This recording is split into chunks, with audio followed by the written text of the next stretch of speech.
evening. Welcome. My name is Heidi Butts. I'm the school counselor here at Greenhills. And I just want to thank each of you for coming out tonight in this rainy weather to join us for this special evening.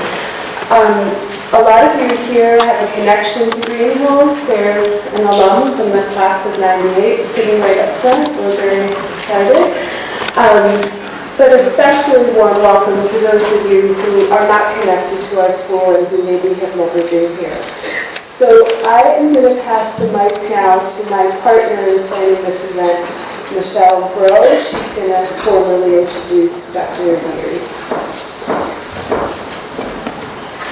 Hi. I am a Greenhills parent of an 8th grader, and so that's how I'm involved in this event. And in the fall, when our community at large was experiencing a lot of community loss, I reached out to Jonathan Schwartz and just asked if Greenhills could be part of the response to that. And in the process met Julia, the head of the high school, and Heidi. So that's initially how I became involved, and I happen to have a great friend named Dr. Blaise Aguirre, who I thought might be able to come and join us, and he graciously said yes, and so that was my piece. That's what brings us here tonight. I could say lots about Blaise, but he comes from Harvard via South Africa, so he has fun stories about both of those environments.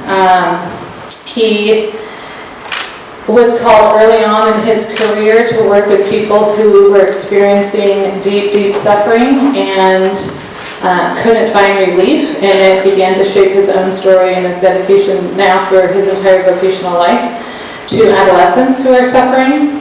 He works at McLean. He co-founded their DBT unit for girls, which hosts girls from all over the world who come to learn DBT as a way of addressing their own anxiety and depression and other mental health challenges. He, as I know him personally and have been able to witness him as a friend, ushers people out of shame and into freedom and out of an isolation that mental health can create and into community. A lot of physicians are great doctors, and I would say that some are amazing healers, and Blaise is definitely a healer and gifted in incredible ways. So I bring you Blaise Aguirre.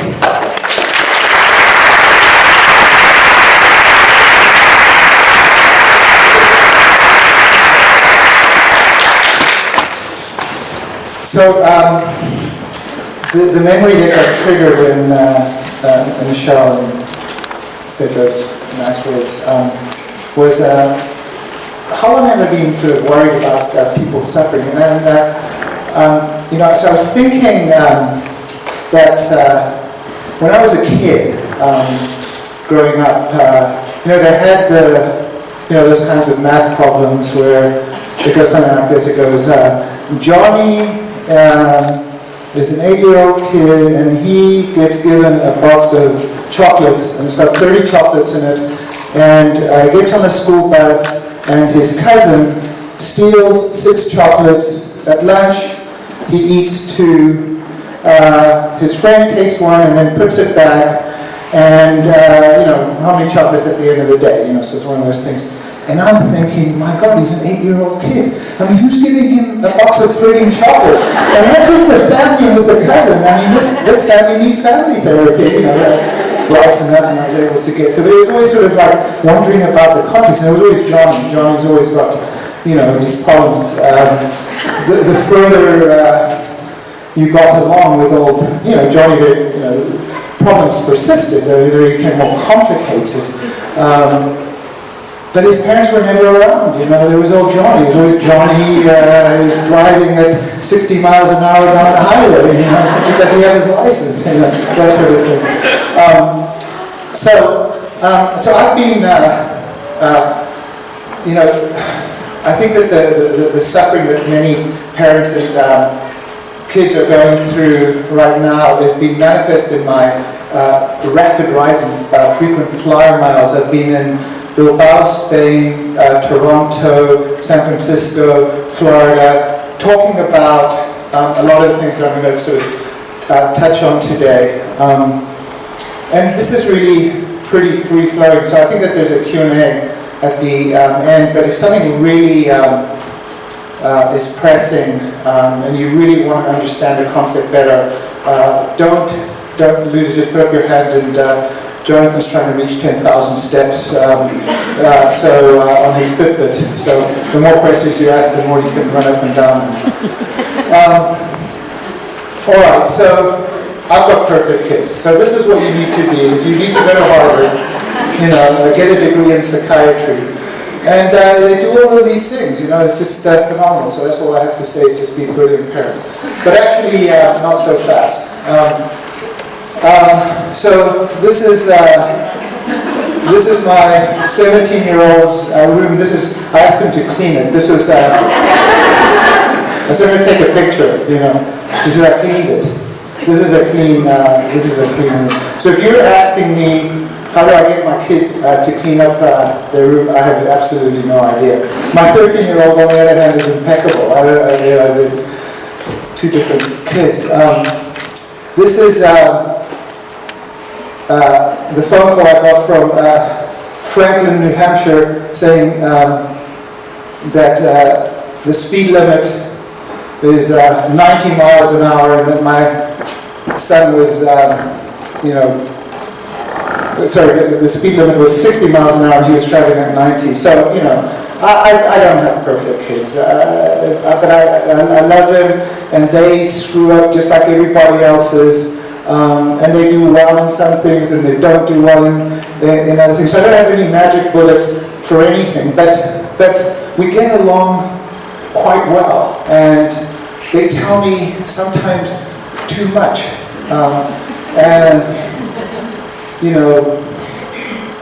I don't know, it seems weird having a discussion with your son about condoms, but on the other hand, who's going to have that conversation with them? And I'm glad that they're thinking in that kind of way. So what I want to talk about is sort of broad ideas that are both personally experienced and found to be effective as a father, but also as a clinician. Now, 3 East, we started because we were seeing unprecedented levels of self-injury, self-destructiveness, suicidality, and many of the therapies that were bringing kids in to our treatment, they were actually bringing them in, and that they were doing on an outpatient basis, were not actually preventing or giving them the skills to reduce a lot of their suffering. So, but there's an integration between some fundamental principles that we can apply in a clinical context and parenting that sort of overlap. And so you don't need a PhD or a PsyD. You just really a lot of common sense.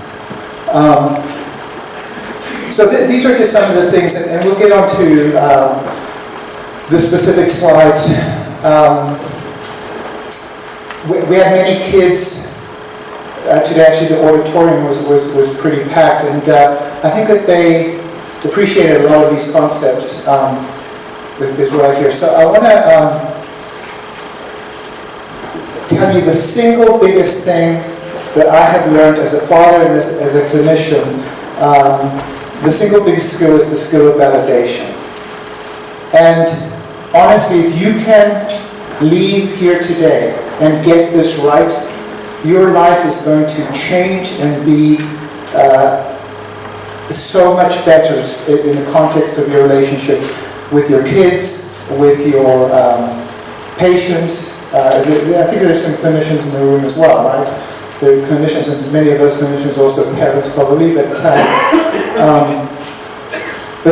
this is singularly the thing that has helped me most out as a parent and as a clinician. And people can often go to very inspiring talks and walk out and say, yeah, that was really brilliant. But sometimes it's like, the advice that is given is too complicated and too theoretical, and you forget what they said. But validation, we're going to make sure that you really understand what this is. So validation acknowledges and accepts a person's feelings, thoughts, behaviors, and internal experiences as valid. Now, that's such a basic concept. It's so fundamental, it makes sense. But we get it wrong all the time, and that is because within our skull we've got this brain, and the brain sees things the way it does. And it imagines that other people are seeing the same event in exactly the same way. So, you go with a friend to go and see a movie, and you say, that was a good movie. And they say, yeah, it was. Then you carry on. You know that there's sort of a broad agreement. You don't know necessarily that you've liked it in the same kind of way, but you just accept that that's just what happens. But this very good friend of yours says, you know, I didn't really like it. So, you know, that startles you because that surprises you. You know, like, what did you like about it? You know, so that because we see the world in this very specific way, when there's dissonance, it throws us off. And so when kids, our children, don't seem to get it, it's like, you know, dude, how many times do I need to tell you, if you don't do your homework and you don't study, you're not going to pass the test. It's like, so obvious. So why aren't they getting it? But we don't get curious about other people's states of mind so often. And this lack of curiosity is toxic to relationships. But it's authentic curiosity. It's not a knowing, yeah, I kind of know what's going on. It's a radical, authentic curiosity about what another person's. So, validation confirms and strengthens what is relevant, true, or effective about a response, be it a thought, emotion, physical sensation, or action. It requires empathy. But it also communicates that a person's experience makes sense.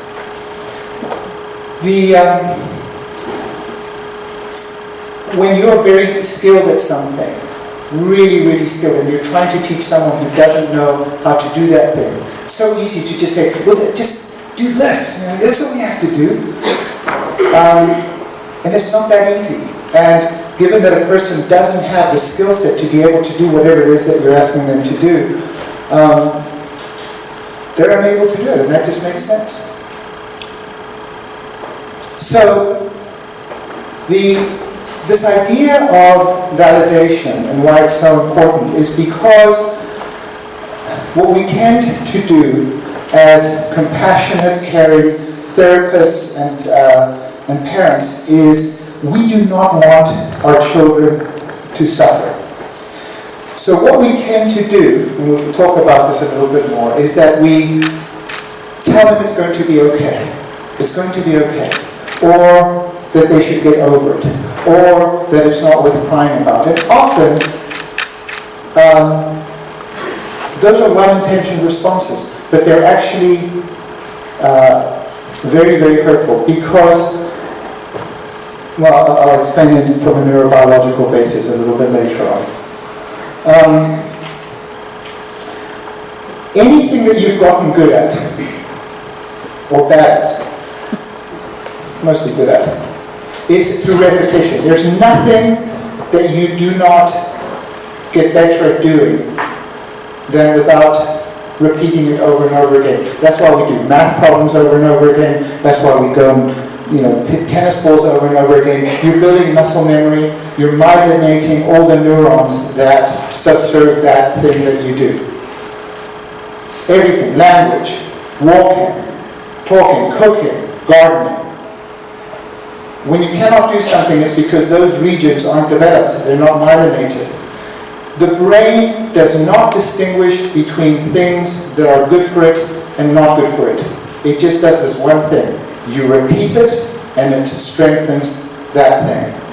Neurons that fire together, wire together. So the thing is this, if you whine a lot, if you complain a lot, if you tell your kid to get over it a lot, you are going to get damn good at that thing. So the brain doesn't distinguish. Practice makes perfect. Perfect practice makes perfect. Imperfect practice makes imperfect action perfect. So if you yell at your kid all the time, and that's the habitual response, it is the groove, it is the path that your brain is going to take. So through repeated validation, on the other hand, you are then going to start myelinating and wiring the brain for validation and for understanding a child's experience. I think that one of the things about the recent presidential election was just the absolute shock that many people had, and just how could that possibly have happened? But what happens is that we're so caught up in our point of view that we don't know how somebody might have seen things differently. And we all have different experiences, and it has to be.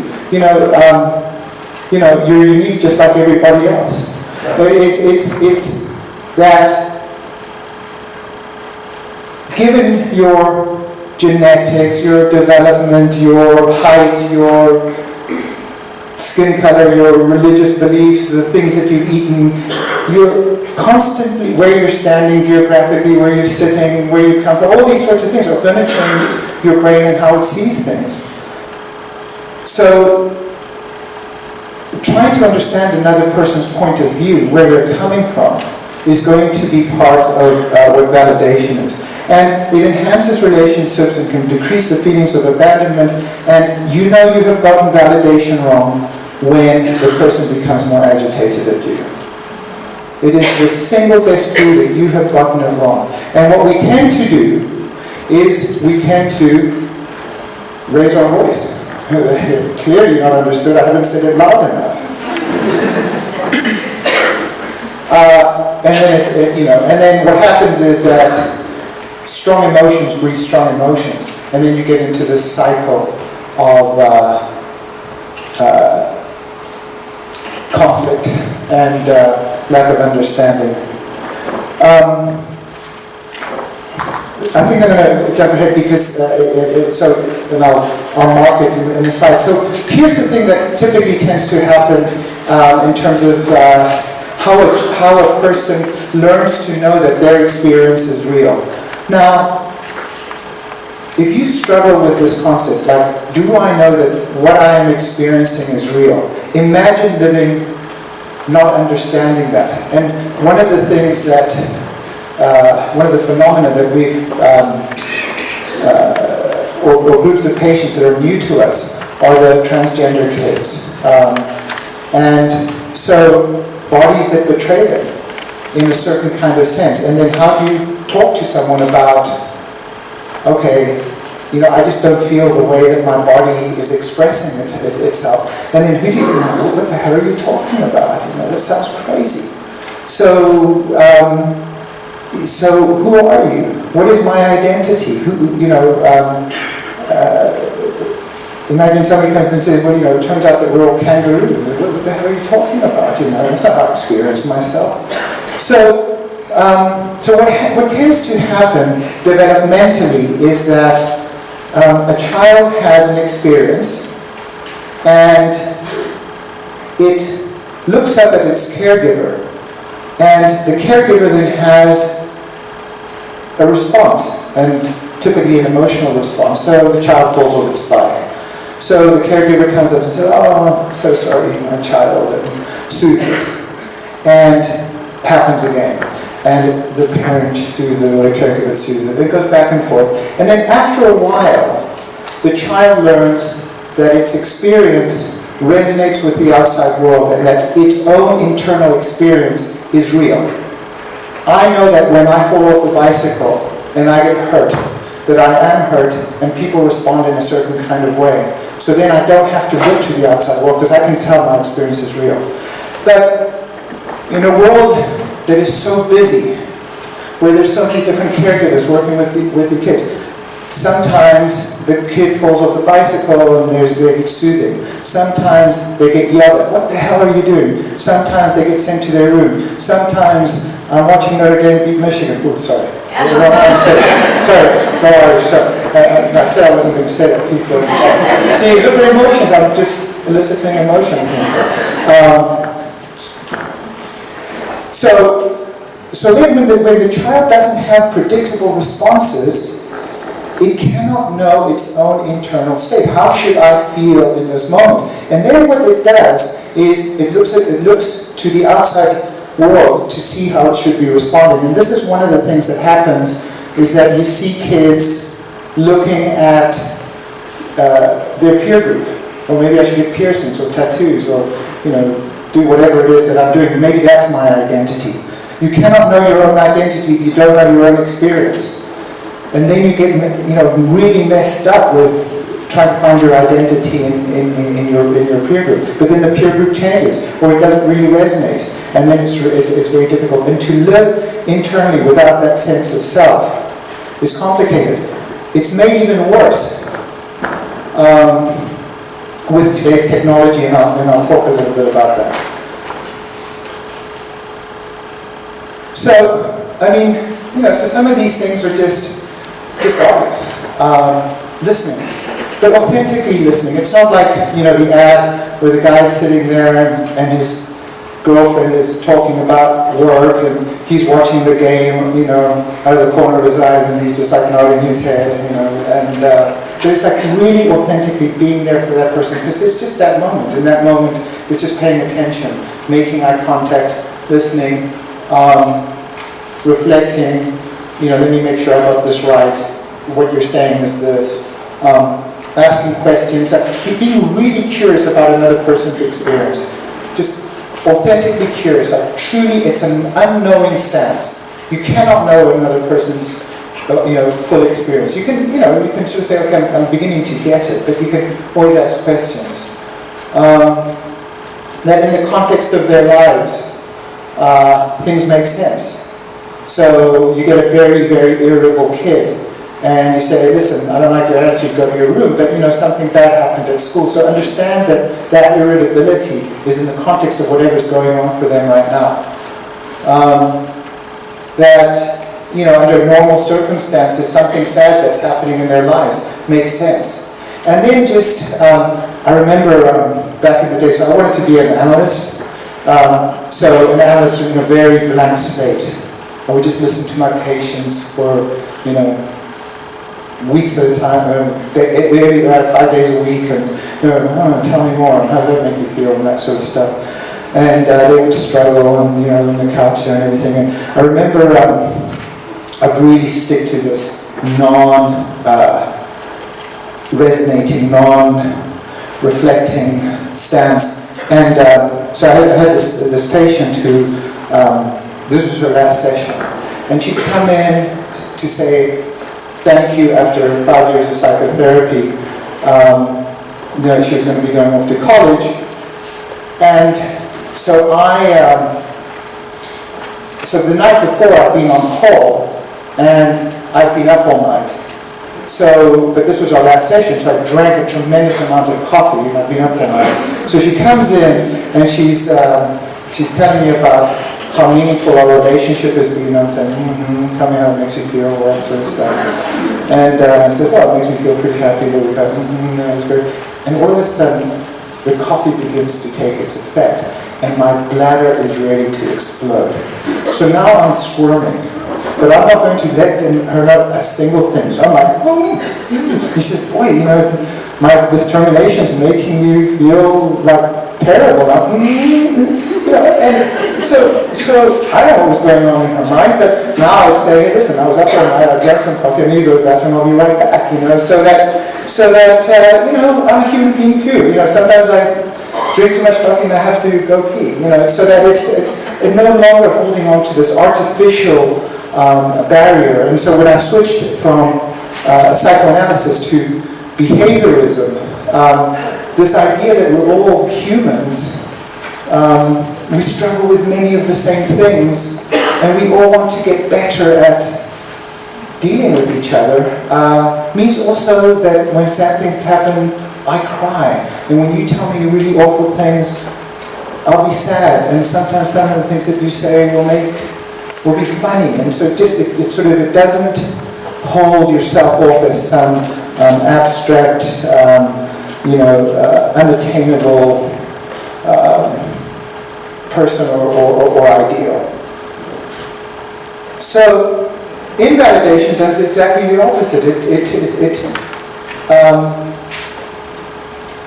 It ignores or rejects or judges another person's experience. It punishes overly emotional responses, and so so emotionality is on a continuum. So on the one hand, you have people who are very unemotional, and typically with the parents that we see, and they'll self-identify as, mostly engineers, accountants, people in the mathematics type of world. They just, again, gross generalization, stereotyping, but we find that is often the case. So more analytic, they just don't, what's the big deal? And on the other side, you get people for whom everything's drama. And it's very interesting because a lot of our parents are one of each, and it's like they can't understand the other one. Why are you making such a big deal of that? Why are you making another big deal about that? There's a couple of couples over there nodding at each other. And again, when you invalidate, it leads to emotional upset, especially when you have two highly emotional people, is that I get upset and you get upset, and then it's just the way that the brain works, and that is that the more distressed you become, the more anxious you become, the further you get from the cortex, the further you get from the part of the brain that is able to think. And when you can't think, the part of the brain that is left is the reptilian brain, which fights and attacks and gets upset and is emotional and is reactive. And nothing drives a kid more crazy than when their well-meaning parent comes there and says, well, let me tell you what you need to do. This is, it's very, very easy. Because in many of those circumstances, they don't have all the facts. It trivializes the problem, making it seem as if it's easy to solve. So, like the parent who, this kid was really struggling with a boyfriend who turned out was a big drug dealer, and she loved this kid, but this wasn't her destiny. So, the father says, here's what you need to do. You need to break up with the kid. Obvious. But what that's missing, like me too, I don't want my daughter with this guy. But what he's missing is that she's loved him for a year, and that it hurts. And to recognize that it's not that easy as just break up with the guy. The other thing invalidation does is it makes a big deal of self-control. So what the very emotionally reactive child sees is that if you were more like your brother, you would get more things done and life would be easier. And you see how what good self-control he's under? But if you see this problem as a skills deficit problem, no child, as no parent, and I tell this to the kids as well, no parent wants their child in hospital. No parent wants to drive their kid crazy. Life is complicated enough as it is. You don't wake up in the morning and thinking, life is pretty perfect. Let me see how I can screw up my child today. But insanity is hereditary. You get it from your kids.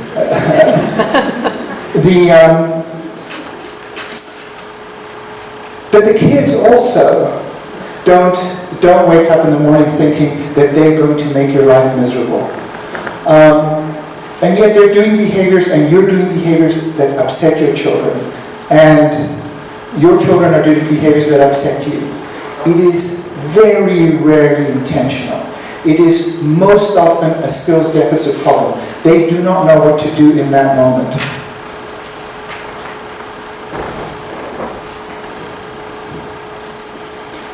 So these are the reasons we invalidate. We have a different worldview. We want someone, we love to have characteristics that will help them be successful. I just want them to be successful. I just want them to be able to do this. And this is why I'm doing it.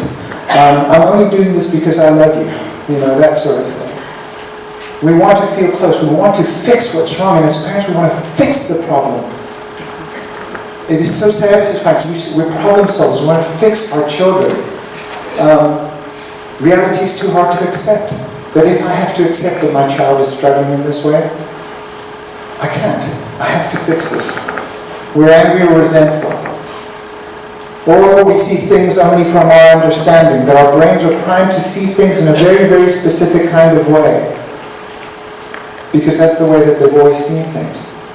But I was trying to explain this to he was 7 then. My 13-year-old was a very sensitive kid. He was 7 and was trying to explain this idea of worldview. And he said, Dad, can I have an apple? And I went to the bottom of the bowl and I took out this apple and it had been terribly bruised on the one side. So I held the nice side towards him. I said, do you want this apple? And he said, yes. And I threw it to him and he grabbed it and it was mushy on the other side. He said, oh, disgusting. I said, but from my point of view, I saw it that way.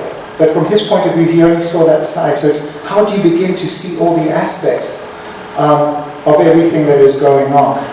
That we make perfect decisions with imperfect information. We make a lot of our decisions on the basis of the information that we have. And then, you know, something changes. I get a lot of my training from South Park. So they got this guy, you know, Captain Hindsight. And the guy said, well, of course this building burned down. If you'd had, you know, fire extinguishers, they were, oh my God, you're so right. You know, and so, like, obviously, once you have different information, you're going to make different decisions. I think, you know, it's interesting that I sort of define blame as we tend to blame ourselves for how things turn out, but we rarely blame ourselves for when things turn out right. We rarely do it when things turn out wrong. Why is that?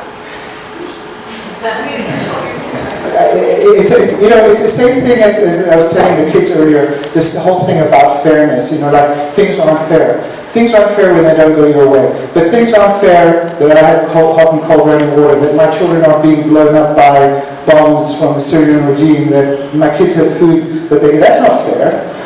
You know, it's because we've become so centered in our own experience that, you know, that if it doesn't meet our need, then it's just wrong. So then we tend to blame ourselves for those sorts of things. We see this in this sort of very negative light. And, but, you know, blame is really looking at the past through the information of the present. You know, you sort of think, oh, now I know this. Okay, but clearly if you had known it then, you would have done things differently then.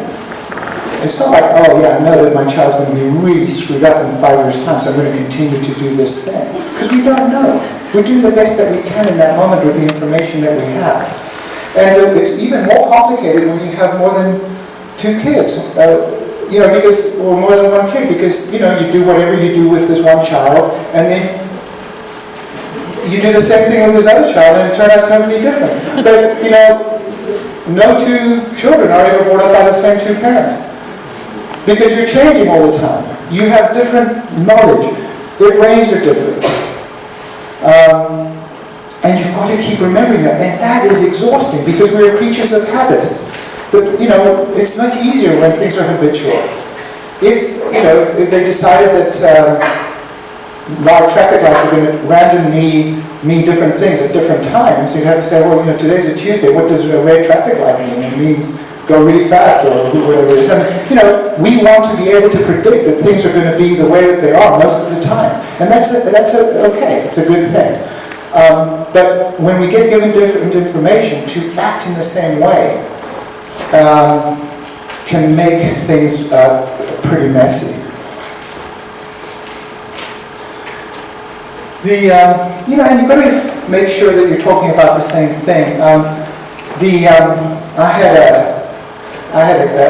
There was a kid who was being discharged from the unit, and she had a really wonderful experience on the unit, and she really did not want to say goodbye, and she was crying, really upset, and I didn't want the other kids to get dysregulated, so I said, I just don't want you to go outside, because I don't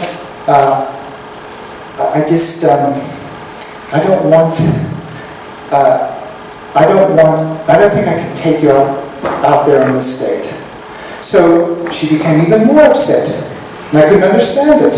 So what had happened is she misunderstood the word state. I was talking about an emotional state. She thought I was going to ship her off to Utah to one of the residential treatment centers. So how we use, but she became more upset. That told me that I had misheard. There was some misinformation that was happening between the two of us. And that once I understood how she had seen it, she was able to settle. So make sure that even when you think that the person is really understanding you, and we often see this with kids who've got nonverbal learning difficulties, that have very difficult time reading social cues. And so something can be really obvious to you, but that doesn't make it really obvious to your child who's really struggling. One of the things that I find really funny is, who are the teachers in the room? Yeah, and then the kids are, you're trying to teach something really important, and the kid's looking out the window, and you say, pay attention. But they are paying attention, just not to what you want them to pay attention to, They're paying attention to the interesting ambulance driving by, whatever it is. That attentional circuits, so what do you mean by this? So the kid thinks, well, I am, it's just I'm not that interested in, I don't know, geography of Southern Africa, whatever it is. We're afraid of emotions. It's like, we don't want people to get upset, so that we do the, what's wrong with you? Nothing. When you really are upset. So, what's wrong with saying I'm upset? Because you worry that it's going to make things worse, but actually, it's a validating response if you are upset. If very sensitive kids are going to pick up on the fact that you're upset, and you letting them know that that's your experience, validates their experience. It drives them crazy when they think you're upset and you are upset and you tell them that there's nothing wrong. And tears are pouring down your head. Oh, there's nothing wrong with me, That was the rain, I just walked in. It was 2 hours ago that you walked in from the rain. The leak in the roof. We know our loved ones have it. We don't want them to go through what we went through. And, if it were so easy to tell your child that when I was your age, I drove really fast, 90 miles an hour on the New Hampshire highway, and I got pulled over, and I said, don't ever do that. Oh wow, thanks, Dad. I'm never going to do that, And I got drunk once, and it was really bad. My dad yelled at me, so don't get drunk. Wow, I'm not going to get drunk. It's like it doesn't work. But we do that because we think that if we could learn simply by listening to someone speak, we would be tremendous tennis players, athletes, lawyers, doctors. You learn by doing. Don't talk, do. Don't think, do. Doing changes the brain much more powerfully than talking about doing or thinking about doing. Now, those do change the brain too, but much more powerfully by doing. So it's like, these things will often come back and bite you. You say, hey, well, you got drunk too, so it doesn't actually help all that much. We want to encourage her in a hurry, we're fearful. So, these are classic invalidating responses, sort of counter-arguments. And we immediately, we'll tend to, and if you think about yourself, and you know yourself, so you don't even have to raise your hands. Are you the sort of person that, you would rather be right than effective? You are going to prove your point no matter what. Interrogation.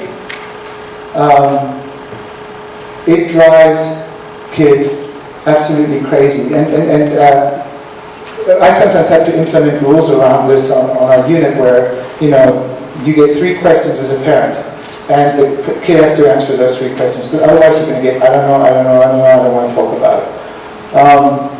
Command, warning, threatening, evading, trying to make sense, using logic, lecturing, shoulds and ought tos. This is how you should feel. This is how you ought to think.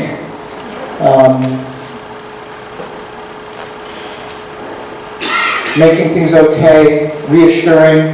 I have given up. Reassurance is awful. Don't reassure. It doesn't work. And what happens is it just teaches people to seek more reassurance. Especially if you don't feel loved or you don't feel cared for. Do you care about me? Yes. Well, what about now? Well, yes. And now? I still care about you. But eventually you have so much reassurance with this and you're becoming a little bit annoying.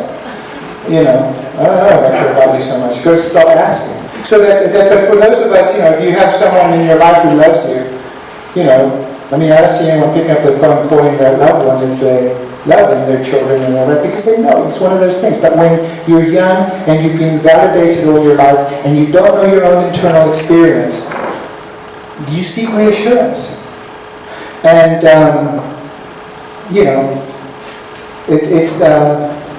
you see these 18-year-old kids and their parents are saying, I'm doing this because I love you. And I said, my God, is this the first time you've ever told your kid that?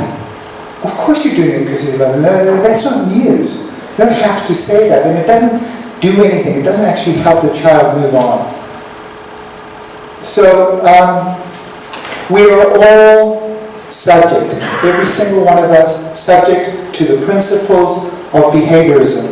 Now, behaviorism, for anybody who took a psychology class, is, they show how you train dogs and all sorts of animals, and we're all subject to them. So if you know the reinforcer, if you know the thing that reinforces behavior, you're going to be able to change a person's behavior. Human beings are much more complicated than pigeons that peck at levers to get kernels of corn and that sort of thing. Obviously, it's much more complicated. And you have to know first of all, you have to know the context and the condition in which your behavior occurs, and then what's reinforcing. If you say, I'm taking away the ice cream outing that we were planning, well, that may or may not change anything if the person doesn't care. The fact that one person is reinforced by one behavior doesn't mean that another person is reinforced. So you have to know your own child. What are the things that get your child active and interested, that they find important? Because we often do these arbitrary things. Well, I'm taking away your high heel shoes. Well, that's great because I don't wear any high heel shoes. Whatever it is, it's too arbitrary. You've got to really understand this in terms of shaping of behavior. And the thing about it is, it's sort of similar to the earlier question, is that we focus so much on negative behavior. I make a very specific effort to always catch, and it's like once or twice a day, catch my kids doing what I want them to do. So, like my son doing the homework away from the TV, watching ESPN, go Celtics. They're playing soon, right? So please keep me updated on that. But you say, hey, listen, you're doing your homework outside of the TV room. That's really great. I just want to recognize that you're doing that. Not yelling at him when he's doing his homework in front of the TV. I want to catch him doing that because when you catch them doing that, it's much less emotional reactivity. Because when I'm here, what are you doing? Doing your homework in front of the TV. He becomes reactive. He goes back into his primitive brain. He becomes that crocodile. I become the crocodile. We get into a big fight. No one's learned anything. Catching him doing the right thing in those moments says you're also paying attention. And so you want to constantly catch, and it's not like, hey, you got dressed this morning. So, you're 23 years old. Of course I got dressed this morning. But it's like, when there's something unexpected, when something that you know that they've been working at doing it, and they get it right, it just says, I'm paying attention. So reinforcement really is... DBT. What's that? What is DBT? Oh, okay, thank you. So DBT, the treatment that I use is called dialectical behavior therapy. And so I'll just say a very quick word about DBT because the developer of the program found that there were therapists in the community that refused to treat suicidal patients, which is, okay, I'm a cardiologist, and what's wrong with you? I've got high blood pressure, so I don't treat that. It's like, wait a second, I thought that's what I'm coming to you for. So many people would say, look, I understand it. I mean, having a patient die by suicide is just, it's devastating, and so it's difficult, and so people don't know how to work with people who are suicidal, and so we tend to medicate them a lot. And so I said, I have even better behavioral control than that. I'm going to anesthetize your child. I promise you, they will get no bad behavior for until the anesthetic wears off. It's like, I mean, how much shutting down of the brain can you do with medication? Or we tell people, you've got to change. You've got to stop thinking that way. That's just wrong thinking. Don't be suicidal. Bob Newhart's little famous skit, well, stop it. Okay, it's that easy. Or we listen, and we listen, and we listen. That feels good, but it doesn't help change anything. So the developer found that by blending the skill of mindfulness, which came from ancient traditions across multiple religions. There's mystical mindfulness skills in all of the religions, but you can distill it. It doesn't have to be anything religious anymore. But mindfulness and cognitive behavioral therapy, the blending of these two led to incredible reductions in suicidality and self-injury. They were unprecedented reductions. So what happened is, this is remarkable. I mean, how's this happening? So she put her therapy to the test and said, I want people to replicate this. And it's the single most empirically validated treatment for people who are suicidal and self-injurious. Dialectical behavior therapy. Very, very, very powerful. And it was interesting because, so I was this analyst and, kind of gregarious guy and, got an accent, and so people like me, and that's great, and all that. So I heard about this DBT, and so I said, well, what's this DBT? They said, well, it's this mindfulness and all this sort of stuff. And okay, well, because one of the things that was bothering me was that even though I had all these patients who liked me and everything, they weren't getting that much better. So these people who were, 20 years old were doing this DBT thing, and they were having incredible results. I might as well listen to it. So I go into the room, what's this DBT? And so they say, okay, you take this raisin and stick it in your mouth, and we're going to ring a bell.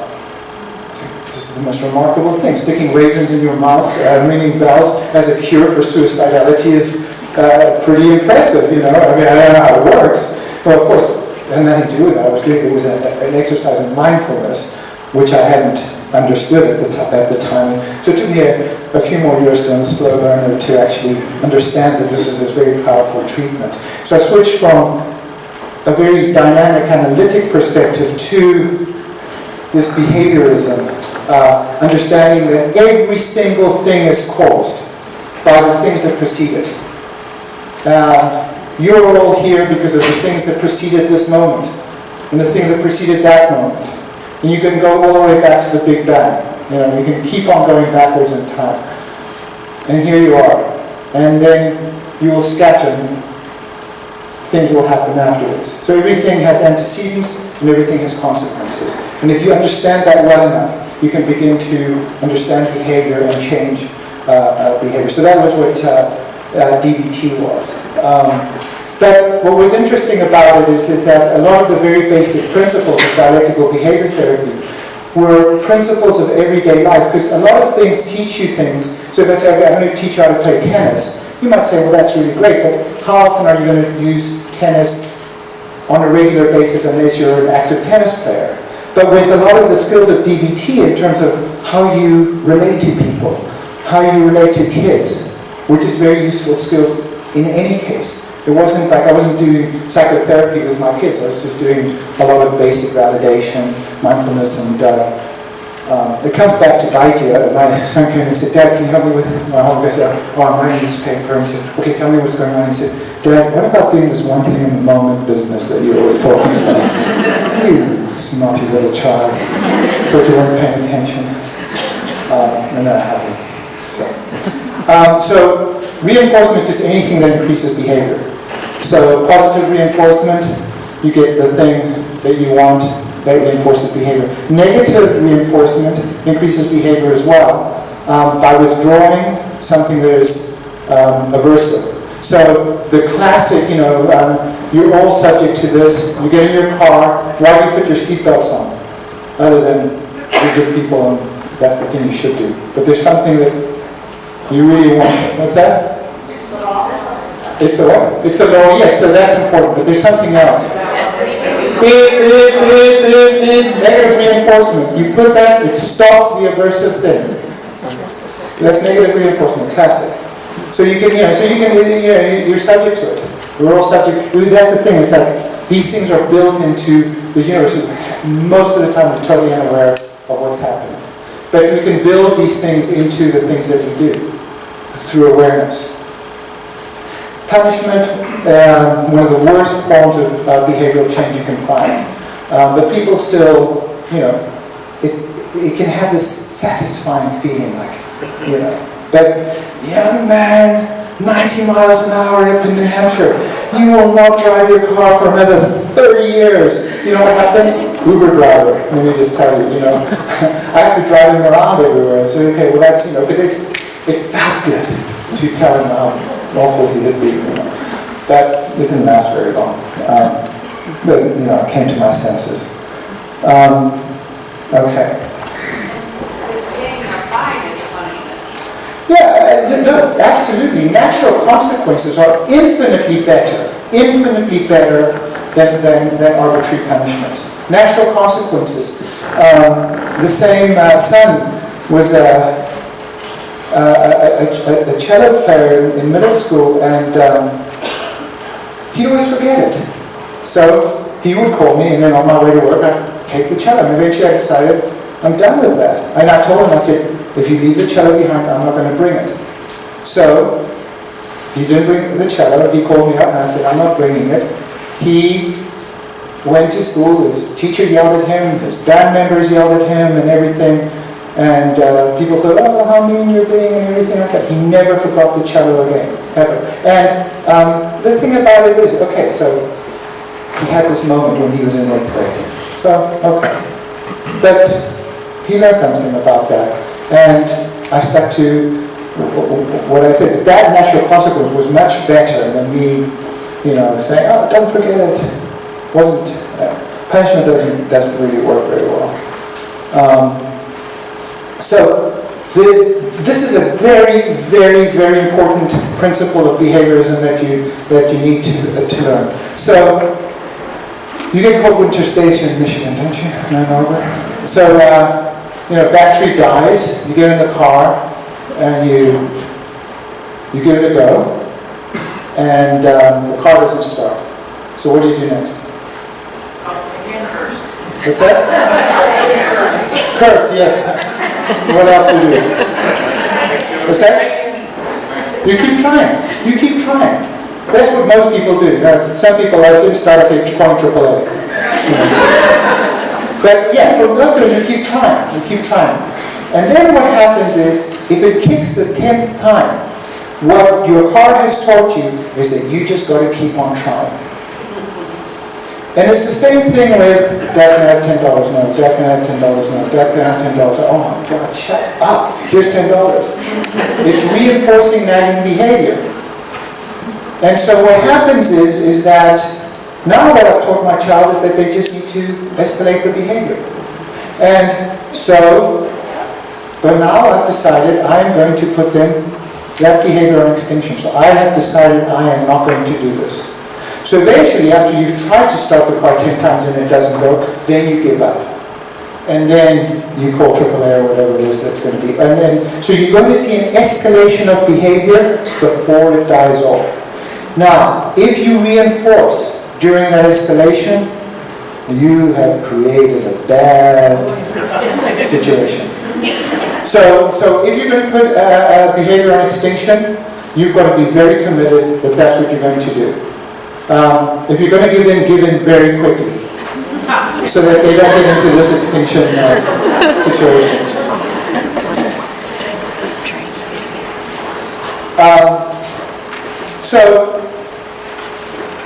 So parents will often ask me this question about, okay, but how do you manage your own distress when things are really, really, really difficult? Now, it is an interesting thing that many, you never take the practice for the test during the test. You never practice playing tennis during the match. You don't practice driving in peak hour traffic. You practice when you don't need it, so that when you need it, it's there. Now in crisis situations with our kids, we tend to overreact in the moment and say, well, what should I do now? But the problem is that often there isn't anything that you can exactly do now other than make the situation worse. But if you have practiced regulating time and time again through yoga, through mindfulness meditation, when those situations arise, it is built into your central nervous system so that you're much more regulated. People, I've been doing this for 10 years, and honestly, people come from all over the world, extremely suicidal kids. We don't lock them up, we don't give them medication, we don't strap them down, we don't inject them with medication. They say, well, how do you do it? But it's just through a lot of practice of mindfulness meditation. Now I don't like the behavior. I certainly don't want them to kill themselves. I don't want them to self-injure. I don't want my kids yelling at me and leaving the room messy and getting speeding tickets and all of those sorts of things. I don't like that. It upsets me. But I can get much quicker to regulation because I've practiced regulation multiple times. The brain learns through practice. Don't talk about it. Don't think about it. Practice. Do it now. Start going to yoga. Start meditating. When you go to church and you say your prayers, say them mindfully. Temple, say them mindfully. Synagogue, say them mindfully. Say your prayers in a way that they aren't just like blah, blah, blah, blah, blah. Mindfulness. Meditation. Yoga. Exercise. Things that are going to help you get regulated.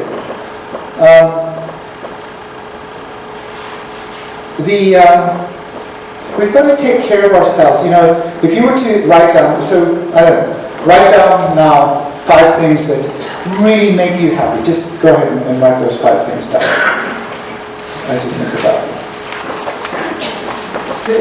5 things that, like going for a hike or reading a book, whatever it is. 5, just any 5 things that really make you happy. Think about it.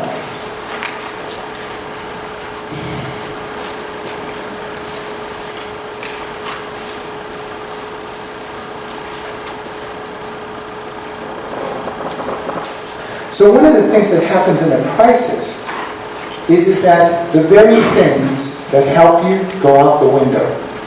And we do the things that don't help us. Worry, getting agitated, yelling at people. We forget that there are things that bring us back to ourself, that we've known over time have brought us joy. And that in a crisis, well, why should we be experiencing any joy? Shouldn't we be worrying?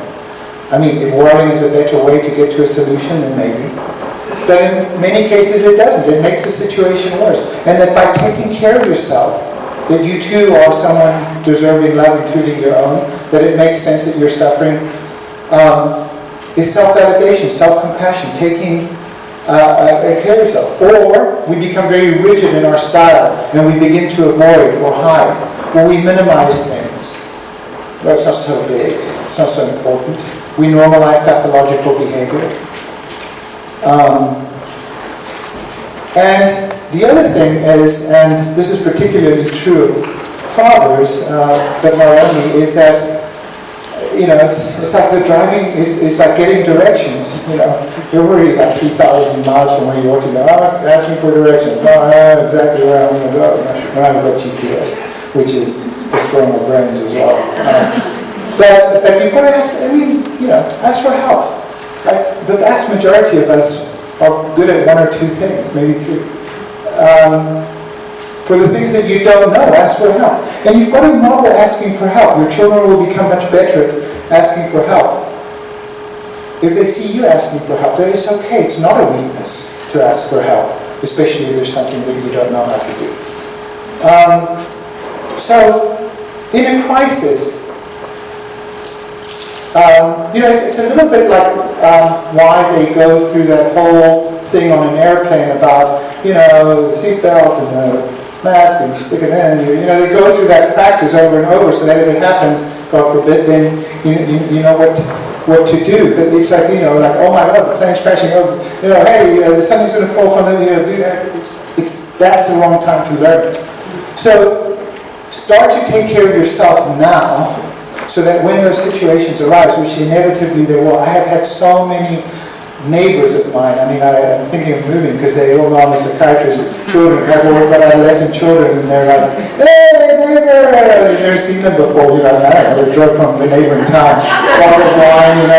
Hey, how's it going? I've got this child. I said, "Yeah, me too." I'm off to Michigan. But that's not the time. It's too late. So it's like learn how to take care of yourself and do that, and then you're worth it. That the best version of you is going to be the best therapist. Is going to be the best a parent in these moments. Okay, so I want to just talk about this because this has come up.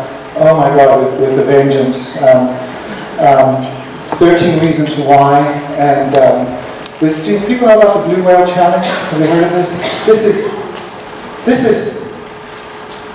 It makes 13 reasons why look like Disney World, honestly. So this Blue Whale Challenge, and you should know about it, is it appears that it's a Russian website that what happens is they get young children, 12 onwards, to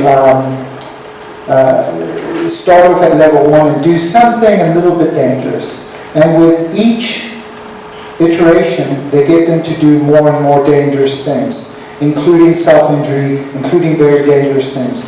And the ultimate challenge is to kill yourself. 150 kids in Europe have killed themselves. Because you get, but they're tapping in to everything that is going on in today's gaming technology and gaming world, in terms of getting points and you did this better than this other person, so you get more points than this person, etc. So that's the Blue Whale Challenge, and apparently it's coming to America with a vengeance. The other is the series 13 Reasons Why. It's on Netflix, and it talks about the suicide of a child, and she's left tapes behind giving the 13 reasons why she ends up killing herself. And the last scene is a very, very graphic depiction of her suicide.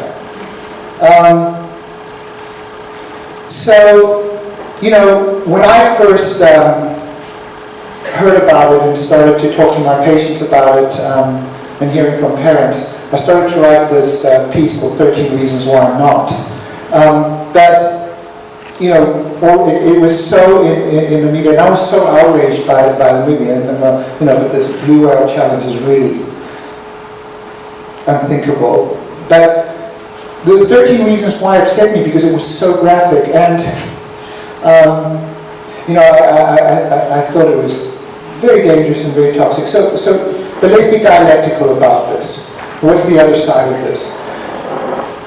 If your child has a peanut allergy, taking them to a store that has peanuts is going to cause them to have an allergic response. If a child is suicidal and self-injurious, 13 Reasons Why is very, very triggering and can tap into many fantasies and ideas that they already have. But if a child's not allergic to a peanut and you take it to a peanut store, it's going to be okay. And for many kids, the vast majority of kids, not maybe, I don't know, 70% of kids who've never had a suicidal thought. There are no kids who are suicidal, but it in and of itself is not going to cause suicidal thinking. The other element to this is that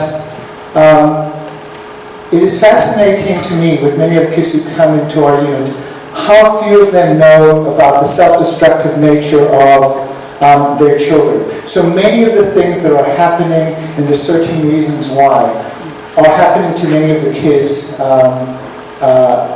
that we know. And my own children will often say, my friend was raped or is cutting herself and this sort of stuff, and her parents don't. No, my son who's at college will say, Dad, if I tell you something, do you have to automatically tell the parents? And so it's sort of complicated, but so to sort of shut it down isn't the answer, but to also just openly have someone watch it isn't the answer. But I think that my recommendation to parents is if a kid, the other thing is telling a kid not to watch it doesn't matter because they'll just take it underground. It is to watch it with your kid and have an open dialogue about these things. And also understand that if your child is struggling or a patient is struggling with suicidality, that it's going to be remarkably triggering for them, and it will activate, again, the more you repeat anything, the better you get at that thing. The more you repeat suicidal thinking, the better you get at suicidal thinking. The more you repeat self-injury, the better you get at self-injury. And by better, I just mean it's more proficient, it's more easy for the brain to go that way. So, in at-risk people, this is a very, very triggering film, and it's very important for therapists to know that patients are watching it and have an open discussion about it. For parents, I think it's important to just ask them, hey, we hear that there's this Netflix show, and have you seen it? What do you think about it? And have a discussion. But it's, if they say, well, yes, and I cut myself, and then not to freak out, oh my God, this is terrible. It's like saying, okay, obviously it's going to be really upsetting to you, but it's just to remain curious and remain open. Children don't want their parents afraid, and when they see fear because of whatever behavior they're doing, they tend to hide it from you.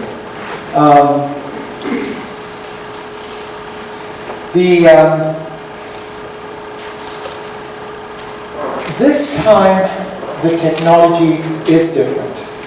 And people have been saying that for hundreds and hundreds and hundreds of years.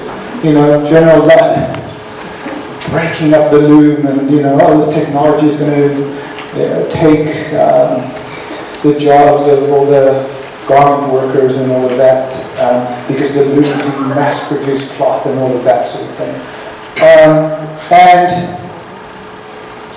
technology is just not going to go away. Just isn't going to do it. I actually practice a lot of technology mindfulness with my patients, where we just do mindfulness exercises with a lot of breathing in between opening apps. So before you open an app, so we're doing these mindfulness exercises of app opening. What's on there? What's the expectation? Noticing the mind as it's doing. Extreme measures rarely work, and they're not sustainable. Like, okay, we are cutting off all electricity to the house, and we're going to, hunt. It just, after a while, there's no hot water and it's stinky and all that stuff, and turn it back on. So so these extreme measures just don't work. But here's the other thing: is that it's the same thing when I was writing my chapter and I was looking at my phone, someone was texting me, my son came and asked me about whatever it was he was asking me, is I need to model the behavior that I want. The kids pay attention. It was like when my general practitioner in South Africa, Dr. Smart, I remember, big guy. Oh, he'd sit there with his Camel cigarettes. Said, Blaise, never wanted you to smoke, you know? I said, man, you look so cool. So, model the behavior. Kids pay attention. So, the reason why this time is different is that there was an interesting study that showed that the average screen time of adolescents is about 6 hours. And that actually hasn't seemed to have changed from 2011 to 2017. So we thought, okay, well, it's maybe stabilizing. But here's the thing is, they're actually now cramming 8 hours worth of screen time into those 6 hours. Why? Because they're adding TV, tablets, phones, so they're getting multiple screens. Now the reward networks in the brain love novelty. Nothing makes them more excited. So when you're getting, you're always waiting for that next email, or that next text, or that next update, or whatever it is. And so all that novelty is just stimulating all those brain circuits. And it does it very powerfully and robustly. And getting back to the child that falls off the bike and that you're reflecting its own internal state. These days, 2-year-old children are able to manipulate iPads in ways that are remarkable. But what an iPad has is no salience. It doesn't reflect back. The iPad doesn't say, oh my God, you fell off the bicycle, that's so sad. It just says, chapter 3. Little Johnny takes 30 chocolates to the, So, you want to provide experiences of relation meaningful. So the thing is that, when my kids were like, in their teens, and they said, I have a little cabin up in New Hampshire and very rural and, frogs and deer and all that sort of stuff. We want to be with our friends. I said, leave all the stuff, bring your friends. Let's just go up with your friends. Or they want to go out for dinner. I say, no, I'll pay for your dinner. You guys go out, you have a dinner, and you guys all hang out together. Because the things that you remember most in your life, purchases rarely matter all that much. That new pair of shoes that were just the most fantastic pair of shoes you've ever bought. You're going to remember them for the rest of your life. 3 days later, it's like, where are they? But you remember the trip that you took with your friend. You remember connected memories, and so you want to reinforce those connections. So you want to get them moving along and saying, okay, why don't we all go on a trip? You bring all your friends. Let's go and have fun together. Be genuinely curious. Don't be, kids pick up on condescension quicker than anything else. And be patronizing. I'm really curious about what happened. Not with a judgmental error. Be open to debate. I live in a town where I think 83% of people voted for Hillary, and my son, the 17-year-old who wants to be a lawyer into social justice, says, Dad, I figured this out. This whole thing about Black Lives Matter, it's just nonsense. I said, oh my God, you're not my son, get your name changed, you're going to live in the West Belt. I don't know where you came from. So he said, no, wait a second. He said, I've been looking at all these statistics, and look at all the people who are getting killed by cops and all of that. There's people of color, white people and everything. It's not Black Lives Matter, it's Poor Lives Matter. And it was really interesting to have this discussion. But I wanted to be open to the debate, open to have the discussion, look at what he was bringing to me without automatically shutting him down. But we tend to have this reaction to something that doesn't feel right or anything else, but be open to it. And then by doing that, then you can have, because if you have an immediate reaction and say, well, that's not the way you're supposed to think, it doesn't allow for autonomous thinking. Let them be curious about the world. Once you're able to get in, he loves debating. He'll put down his phone and he'll debate with me all night.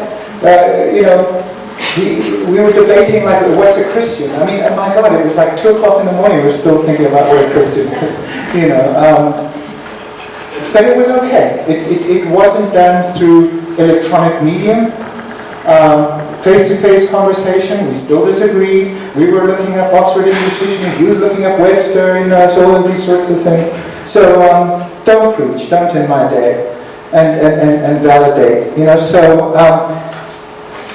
you know, again, like trying to shut down behavior by being authoritarian, especially in this day and age. You know, you think you take away your kid's iPhone? Everybody in their class has one. They'll log on to their social media through some other mechanism. So it's much more important to just get curious. And in as much as you think that you don't matter to your kids, they really, really, it's the thing that I've seen is like just how deeply kids care about their parents. But they also annoy the absolute heck out of them. I am the most annoying father in the world. I've tried to be less so. But they care. And so when you're hurt, and you can let them know that you're hurt by something, but not in a whining, condescending, sort of predictable way, but you know, target something that's really upsetting to me, mark it as your own. And not with an attribution of intentionality, like the reason you did it was to upset me. We can't know another person's mind. Yeah, this is not being open. You know, it's wonderful if the world worked this way, but it doesn't.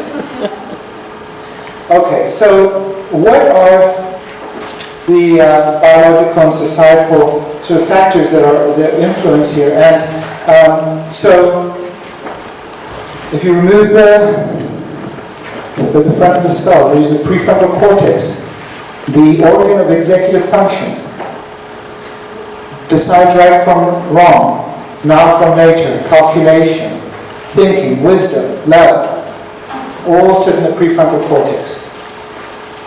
The singular, most powerful technique that you can do to strengthen the prefrontal cortex is the practice of mindfulness. It is remarkable when monks are put into scanners as to the thickness of their prefrontal cortex. People who do a lot of meditation. But you don't have to be an extreme athlete, you know, to a world-class marathon runner. If you jog, you'll get better at running because you will be doing, not talking about doing or thinking about doing, you'll be doing, you'll get better, you'll get healthier. The same way, training your prefrontal cortex through things like mindfulness, yoga, exercise, those sorts of things. That's the break of the brain. And so what happens is if you've got a child that is very emotionally reactive, they don't have a good brake. They've got a Maserati engine and a Prius brakes. Don't work so well, you know, so like slow that down. And then what happens, you get into a fight with them, you know, it just escalates things. So the development of emotional control is through self-validation. It's that if I reflect accurately to my child that its experience is real, and I am able to soothe it, it will then learn how to soothe itself. And we don't not do it because we don't love our children. We don't do it because we're exhausted, because we've been at work all day, because the boss has been yelling, and it's exhausting. And all we want to do is put them in front of the television set and shut them down, and it works so well. Positive reinforcement at great cost to your child's brain. Because the neurochemical of brain dampening, that Valium, Klonopin, Ativan, that really calms the brain down, is the same system that happens when you put a child in front of a TV screen.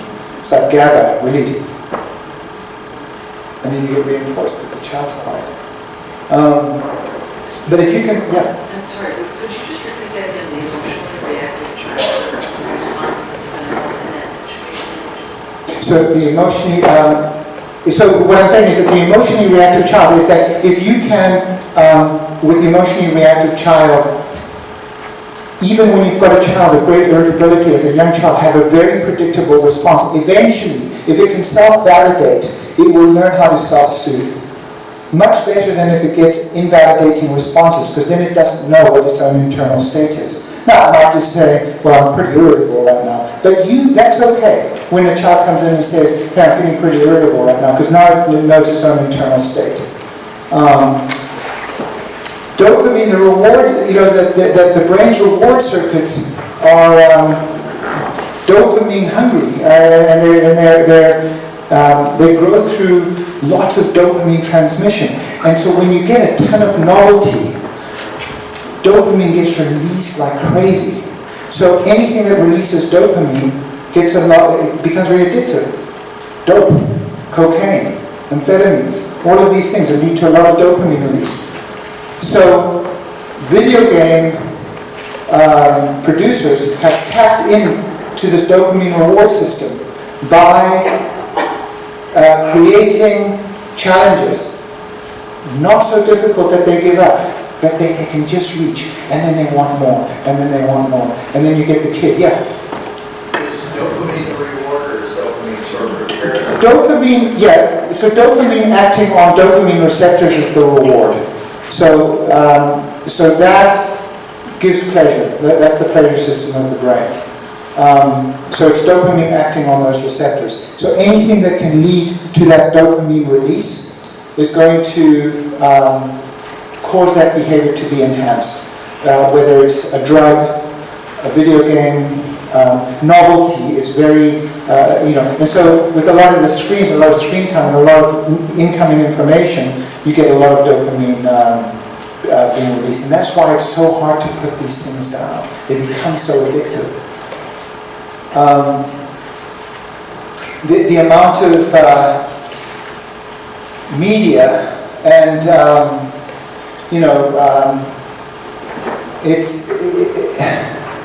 the problem with many of the websites, especially for the kids that we see, is that photos and reflections of who you are curated in such a way that look at me looking so fabulous with my six-pack abs.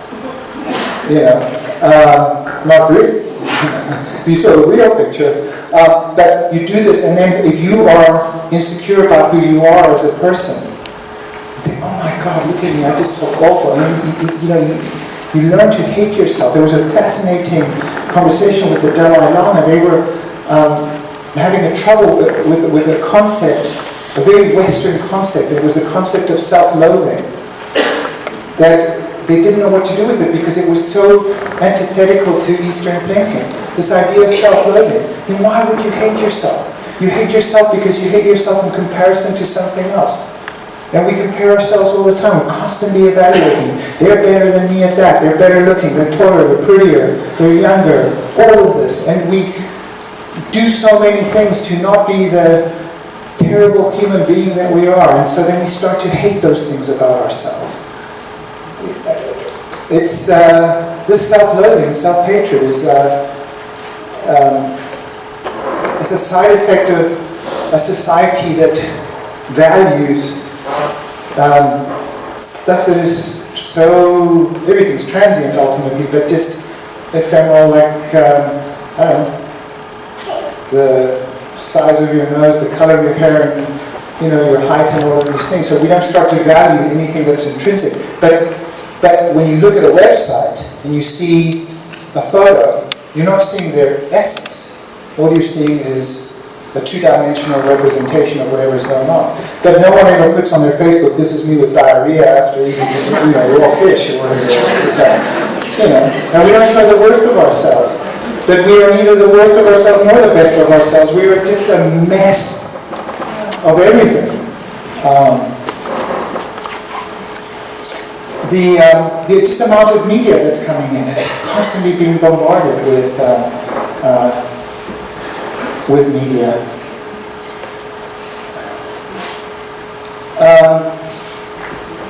So, We all think we know our kids, but I'm just saying, there's this idea of beginner's mind is like, see your child again, anew, as if for the first time.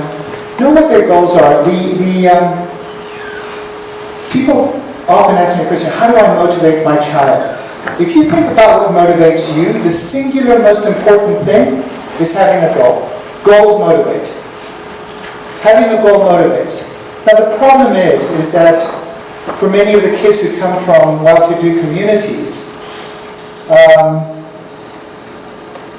well, they went to all the Ivy Leagues and everything, so they automatically assume that that's what they need to do for themselves, is go to something. But that might not be their goal. So what is the child's goal? And it could be a simple goal, but your child happy is infinitely better than a successful child dead. You know, there was an article in the Atlantic, the Silicon Valley suicides, twice the suicide rate of anywhere else in the country in adolescence. Why? These kids were so brilliant, multiple languages, perfect SAT scores, perfect ACT scores.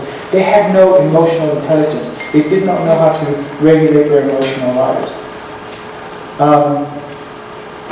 But it's too late once they're struggling in that kind of way. So see what is their motivation. Don't get disappointed when they're not going to join your law firm.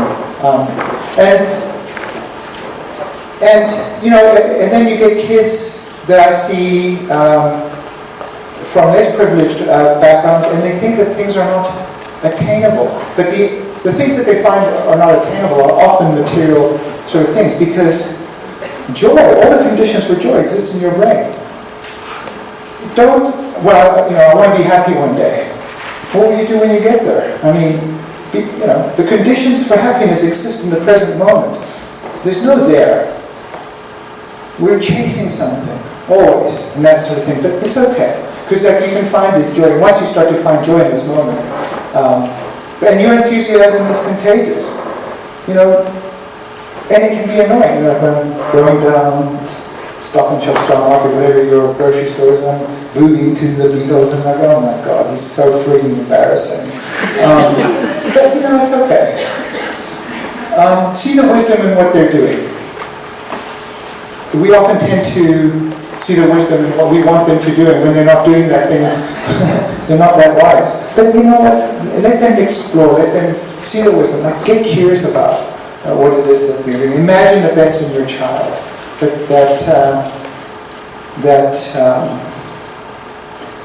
You know, with the kids this morning, it's like, you know, like at any given point, given the circumstances of their life, at that moment, they're doing the best that they can. If they're tired, of course they can't concentrate so well. If they're hungry, of course they're going to be more irritable. Because those are their circumstances in that moment. That is the best of your child in that moment. Now that doesn't mean resignation. Doesn't mean there's nothing you can do about it. But it's just, if you're going to see your child, you are a better parent seeing your child as thinking about your child doing the best that they can, even when they're really upset, than thinking that your child's some miserable person and you're angry at them all the time. You walk around with anger, you practice anger, you get good at anger. Don't practice anger.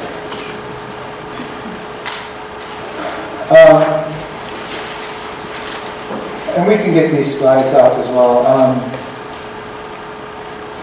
So, you know, be open to their goals. Radically open, not just, and then, what are they doing to attain that goal? Do they need help? Do they need your help? Be open to it. Like, hey, if you need my help, I will be here for you.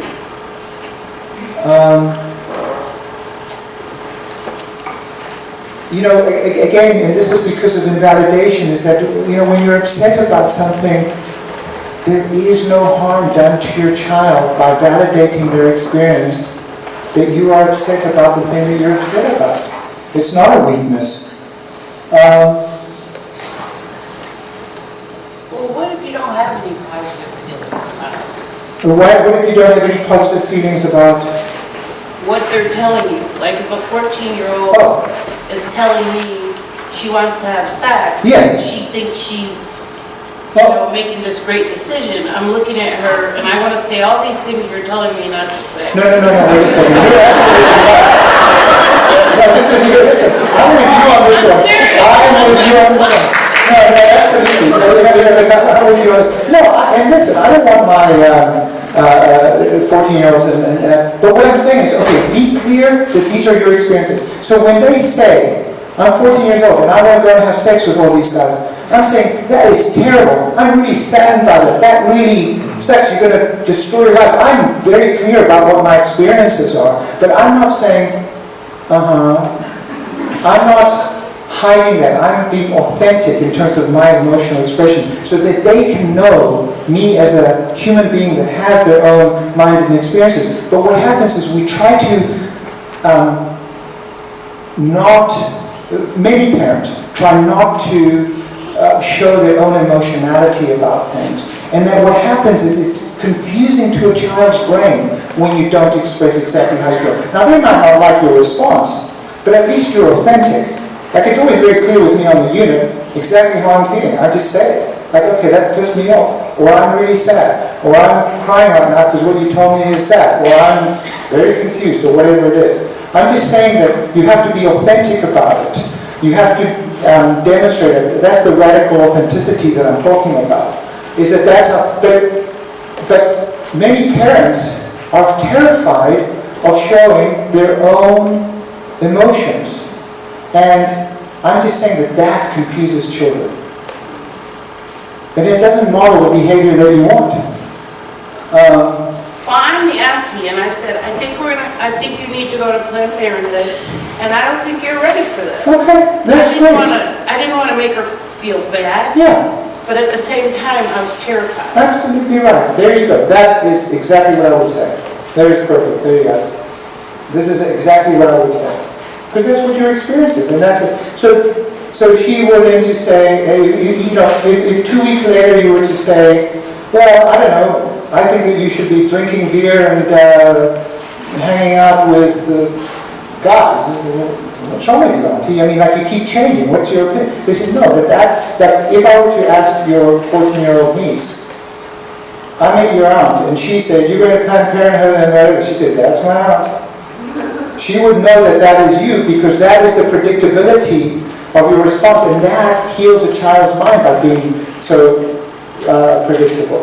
It's because you're telling them exactly how it is that you're feeling. But when you've got an emotionally sensitive child and you don't, it's invalidating. It doesn't tell the child anything. So I'm not talking about positivity or negativity. I'm talking about authenticity.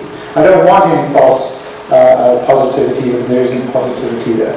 What do you think when the things that your children are saying to you are so catastrophic? You know, when you're sitting with your child and they say, I want to hang myself from the shower, you know, your emotional expression is going to be so absolutely over the top. You have to temper that. I don't know that. I mean, because sometimes in that situation you hear that every day and over and over and over again. Yeah, I mean,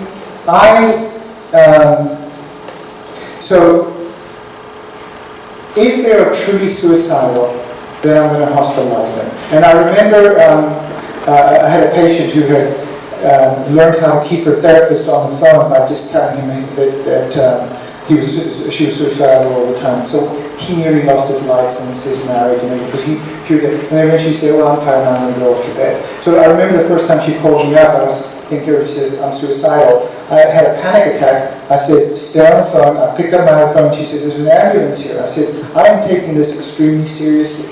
So that if they are going to kill themselves, you know, more 10 to 14-year-olds kill themselves than died in car accidents in 2014. The rate of suicide in 10 to 14-year-olds has doubled. So when a child tells you they're going to kill themselves, now if they're communicating something else, if they're just saying, I'm really upset, what you want them to do is become specific and precise. If I'm upset, I'm going to tell you I'm upset. If I'm going to do that, because otherwise, you know, after about the 16th hospitalization, they say, well, I wasn't actually going to kill myself. Well, then don't say that, because I'm going to respond in this very predictable way. I will do nothing that will allow you to kill yourself. I will fight tooth and nail, because that is really distressing to me. But I want you to be more precise if that's not what your intention is. I'm giving either high fives or 5-minute. Okay. All right.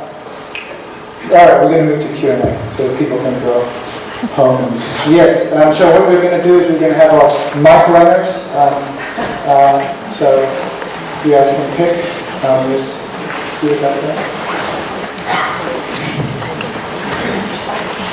Yes, so you talked about the concept of self-loathing, and it's a very Western phenomenon, and then you talked about the Silicon Valley suicides, because, so there's a big difference in my daughter is, an Indian American, and for her, self-loathing comes if she's not good at something, like, I'm not good at doing something, I have to be better at it, and by her friends are talking about, oh, I have a pimple in my face, and she just says, oh, come on, that's just, so how do you react differently as a parent who's two different, one is physical and one is very mental? Look, here's the thing is, again, this is where knowing your own child is really important.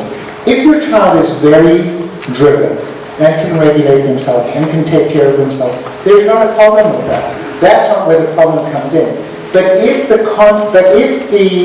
consequence of being so driven is that I hate myself, I see myself as an inferior being, I see myself as toxic to the rest of the world, that I should not exist because I am so imperfect, then there's a problem. So I don't mind drivenness per se. In and of itself, it's not a problem. But if it leads to this level of self-loathing, and I really hate myself, I'd get curious about what that actually means. What does it mean that you actually, what do you mean you hate yourself? And because that very rapidly can become, I shouldn't be around. So this is where you want to have some precision about what this means. So we throw these words around, I hate myself. And I just, I target it to loving compassion, mindfulness, and then practicing other things. Many of the kids who come to are, very, very bright. So does your daughter say that she hates herself? No, it's not, I'm not saying that. I'm just saying that when someone says, I'm ugly, and the other person said, I'm not good at something. It's not to a situation where you... but here's the thing is, you're not going to validate somebody being ugly. So if somebody tells you, you're only going to validate emotions. So if somebody... I support that, when the feelings have that.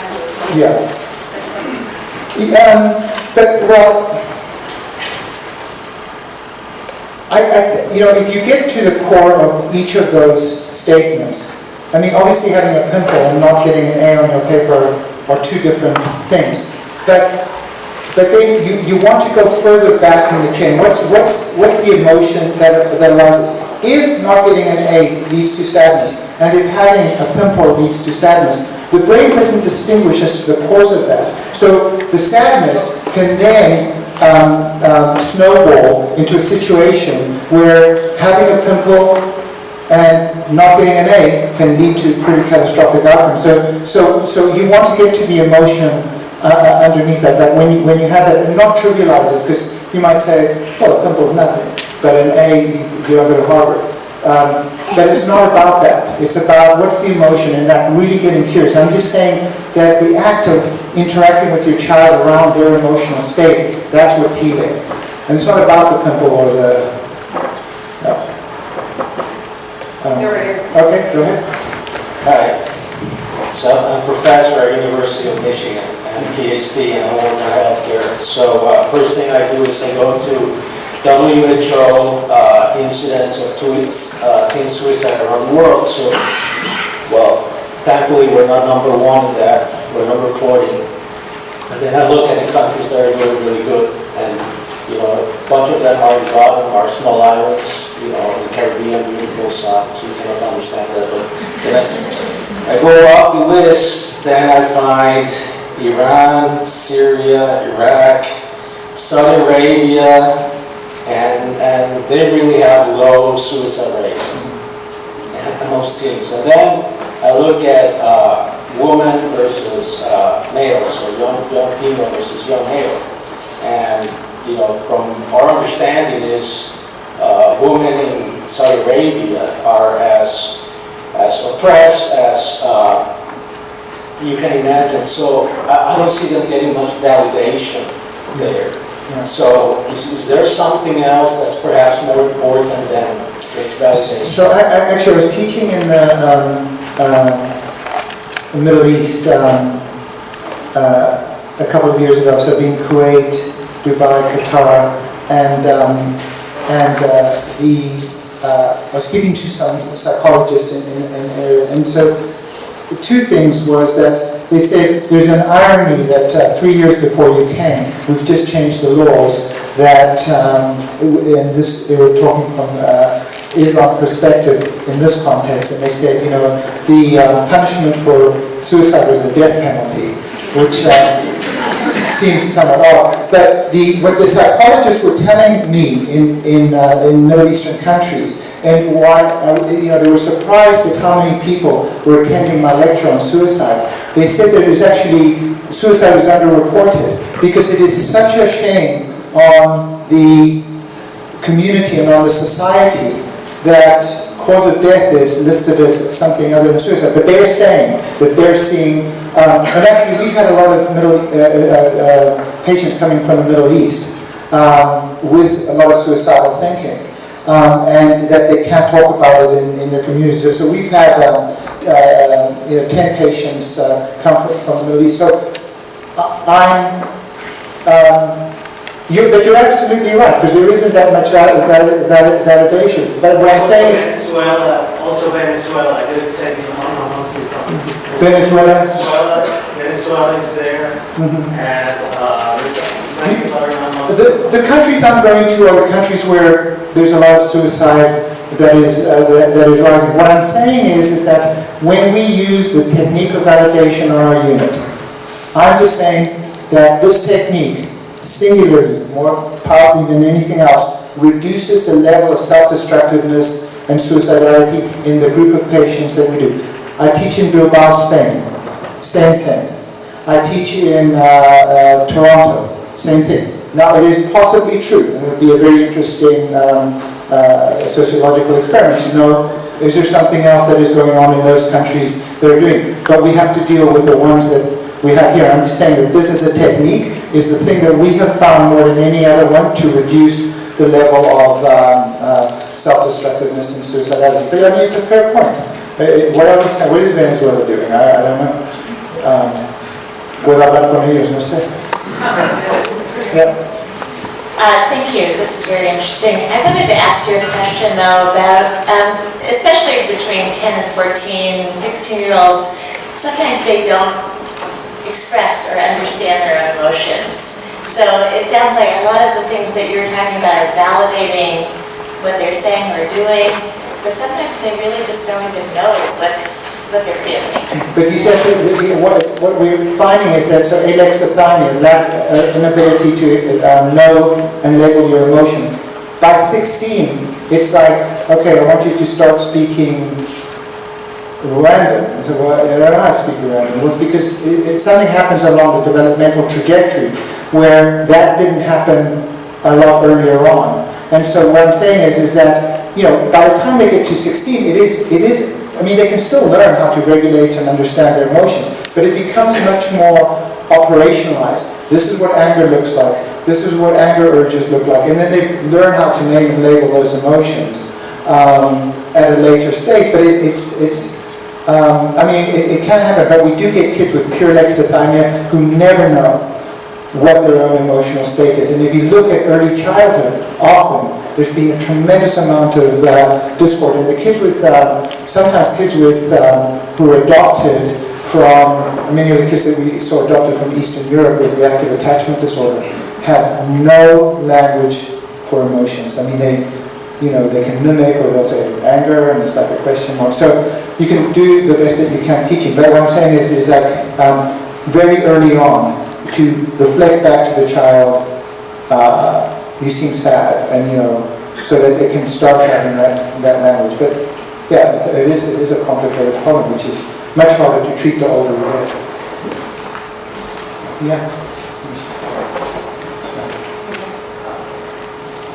I was wondering if you could speak a little bit more about medication, since it's came up a little bit, and it sounds like that's not something that you're using at the hospital at all. I'm wondering if you see anything like that. Yeah, I mean, look, I'm in a minority of child and adolescent psychiatrists. I don't think, I mean, I'm an empiricist, I'm a scientist in that sense. I believe in what the science shows, and I don't think that there's any evidence, any science, that for suicide and self-injury, medication helps. There's just, it's not... You're talking about just those two specific... But, you know, but even depression, I mean, there was a massive meta-analysis of antidepressants in children, and they looked at all the big studies of antidepressants in children. Massive meta-analysis, the biggest one we've ever had. It was huge, this meta-analysis. Anyway, no political jokes. But they showed that 15 of the 16 antidepressants had no effect on children. The problem is that placebo has a massive effect on children. And so it's hard to get any separation between placebo and the pill. And the pill might, in any case, if it's working, be acting as its own placebo. The one that showed maybe some was Prozac, maybe. But it was the only one. So for depression, there's just no evidence. And so many of my colleagues prescribe. And I understand that they prescribe, but I don't know what the evidence that they're using is for the prescribing. The other thing is that mood states tend to be episodic. And so what happens is that we have this error of, you know, correlation causality, that a person just starts to get better through the natural course of things. You know, more sun, more being outdoors, and they start to get better. And then we make the pairing error of I prescribe this and now the person is doing better. And it's particularly true when the child starts feeling a lot better a week after starting medication, because we know that the chemistry of antidepressants takes about 4 to 6 weeks for it to actually start working. So if it's working a week later, it isn't because of the medication. So I'm not, now, on this, by the same token, if someone truly meets diagnostic criteria for a psychotic disorder, a bipolar disorder, a true empirically, you know, kind of evidence-based, meeting all the symptoms, yes, then I think in those circumstances. Yeah, I think that the evidence for OCD is stronger.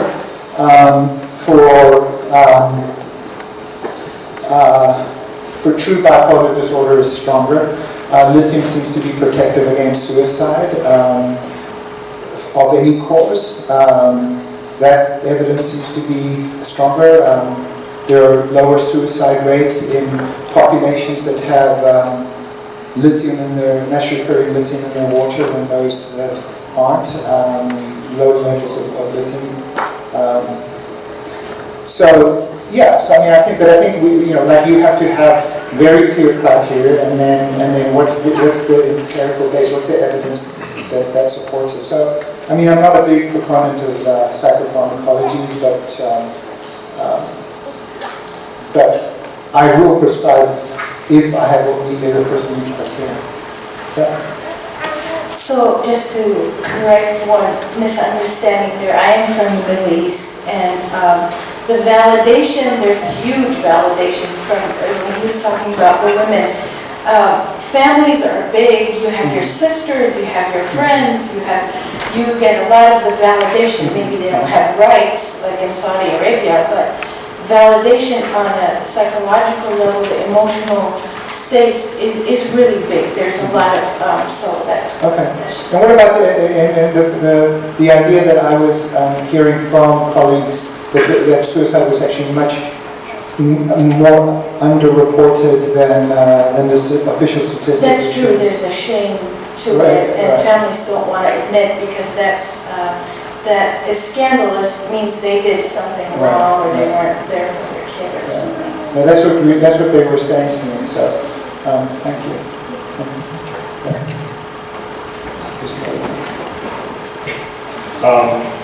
You made just a passing reference to children who have difficulty picking up on social cues, autism, autism. Right. How does that, how do you address that in terms of trying to do that kind of validation? I think it's much, much more difficult to validate children on the autism spectrum because the idea of accurate reflection is much more difficult. One of my dearest friends has a child with autism and does a lot of flapping, so and stimming behavior. So I don't know. So I don't have the mindset that would know how to validate. You know, that he seems to do it at times when he's happy, but not all the time. So you know, you seem happy or whatever. I don't know that would be resonant.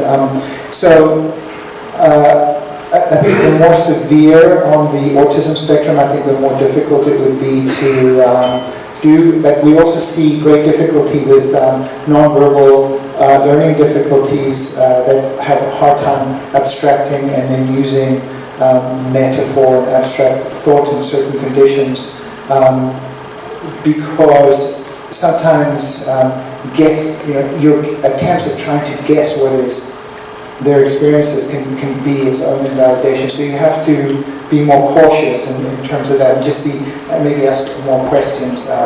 But it is more difficult on that end of the spectrum. I mean, we find it with our patients. It's difficult. So I don't have good techniques for validating people who have autism spectrum disorders. Yeah. Sorry. I've given the mic before, sorry. Thank you. You mentioned mindfulness when you were waiting for an app to open. I'm wondering, I haven't heard of other things you do besides that. I'm wondering if you have like an ideal for meditation or something for students and teens, and if so, how do you actually get them to do it? Yeah. Well, I think that on our unit, it's just that's part of the treatment and part of the expectation.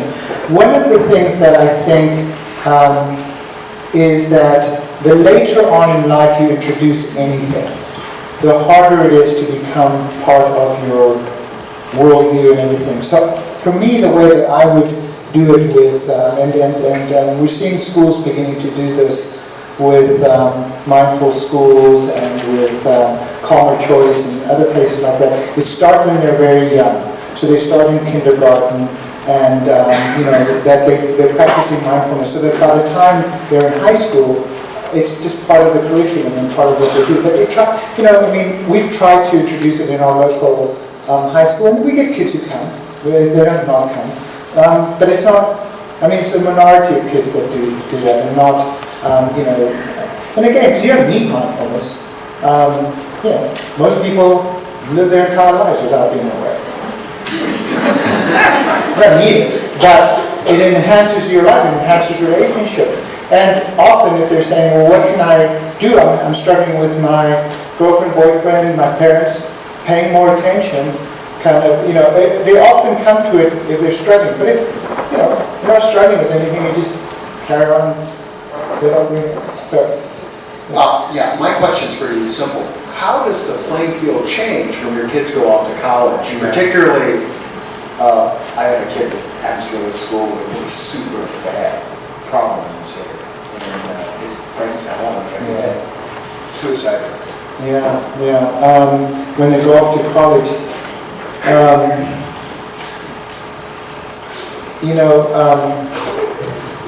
college campuses are dealing with unprecedented levels of mental illness, in part because very powerful medications have keep these kids under certain behavioral control that they're able to get to colleges, and then experimentation with drugs, coming off medications and stuff can lead to all sorts of troubles. And then your kid goes off to these colleges, and either your child has a mental health issue, or they're in schools where there's a lot of mental health issues. And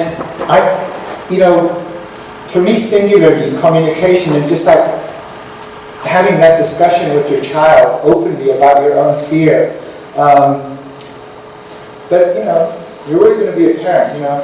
I remember when I, 40, I went to my mother's house and said, "Hello, darling, would you like a cup of tea?" You know, it's like, Mom, I'm 40 years old, I can make my own cup of tea. But she's, you know, she still treated me. I'm so worried about, so you're always going to worry about them. But I think to have that discussion and just to, I mean, I would say exactly that. And, my son, when I visited him in America, he's a freshman, and he asked my wife to leave. He said, "I need to talk to Dad." So I was sitting in his room, and there was a knock on the door, and this young woman came in and said, "I've got all these problems." So I think, "When have you done?" There were all these kids lining up, they were telling me about all their problems. But you know, because he knows we can have an open discussion about it. I just tell him, I figured, you know, like, so much, you know, I didn't know he was driving at 90 miles an hour at the same time. Like, you can't be with them all the time, so you can, but you can open that communication that you're not going to be someone who's going to come down hard and be punitive, but that you worry about them and that you'll be there. I mean, I just think that's very protective. Relationships protect. Yeah. Any more questions? So I thought it would be important, it's about 9:10, to officially end and to officially thank Dr. Aguirre to give permission for people to Sure, leave. yeah, absolutely. But are you able to stay Yeah, and answer absolutely. questions over the mic? Sure. Absolutely. Keep going for a little bit? Let's do it. I wanted to- So